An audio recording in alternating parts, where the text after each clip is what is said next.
Hey everyone, I'm Eric Cohen with Gardner and Caparelli CPAs to discuss PPP forgiveness FAQs. Today, we're going to talk about the taxability of PPP forgiveness and the recent disappointing IRS ruling of the non-deductibility of PPP expenses. So, without further ado, let's jump right into it. The IRS recently issued a Revenue Ruling 2020-27 and a Revenue Procedure 2020-51.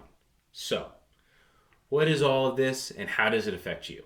Well, going back a little bit, Congress issued the CARES Act back in March of 2020, and forgiveness of the PPP loan was supposed to be a non-taxable event. Now, this still holds true per the IRS. However, the IRS issued a ruling that although the forgiveness of the debt is non-taxable, the eligible expenses used for the PPP loan may not be used as a taxable deduction, which virtually has the same effect of making the loan forgiveness taxable. 6 in one hand, half a dozen in the other. So, for example, you got a PPP loan for $100,000 and use it all on eligible expenses during the covered period, like your payroll, your rent, your mortgage interest, or utilities. So, when you file your taxes, you normally claim all those expenses, the payroll, rent, mortgage, insurance, interest, and utilities expense, as tax deductions. But now, you'll be not allowed to claim that $100,000 worth of expenses due to the IRS ruling. Basically, they're saying you're double dipping. But again, that was not the intent of what Congress passed with the CARES Act. Then, many professionals started suggesting you should wait to submit your PPP forgiveness application so you can kick the can down the road.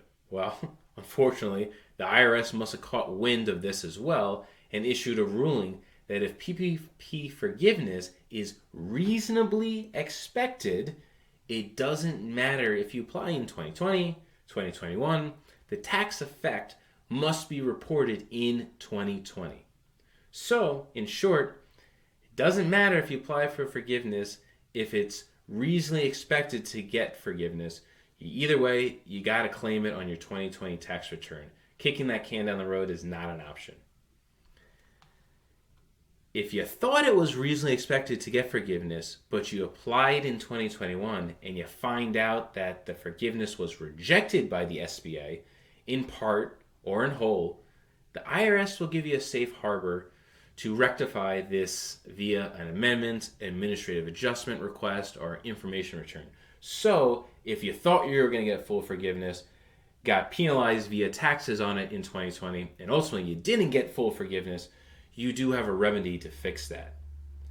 Note, if you're a sole proprietor and had no payroll or any other expenses in order to receive your PPP forgiveness, but it was simply, ownership compensation replacement, which typically is a loan amount of around $20,000 if you made $100K in 2019, you're already in luck because there's no adverse tax effect due to this IRS ruling because there's no expenses being claimed in your PPP forgiveness application.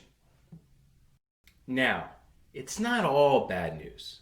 Several members of Congress immediately expressed their disappointment and frustration in the IRS ruling and announced that they'll work on passing legislation to reverse this IRS ruling, so therefore there's no adverse tax effect on small businesses.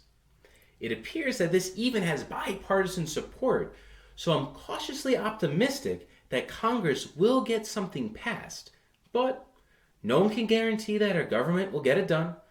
There has been significant gridlock of late, but still, I'm optimistic. I do suggest to do tax planning with your CPA with both scenarios. One, the good, Congress passes a law and PPP forgiveness has no tax effect. And two, the bad, Congress doesn't get it done, everything stays the same as is, and the PPP forgiveness will have an adverse effect on your 2020 taxes. Be sure to keep posted on our blog for updates on this matter. Thanks for watching this video, and let's hope Congress gets it done and passes legislation to fix this issue. Otherwise, we're going to have a lot of small business owners in a really tough spot. Thanks again, and stay safe, everyone.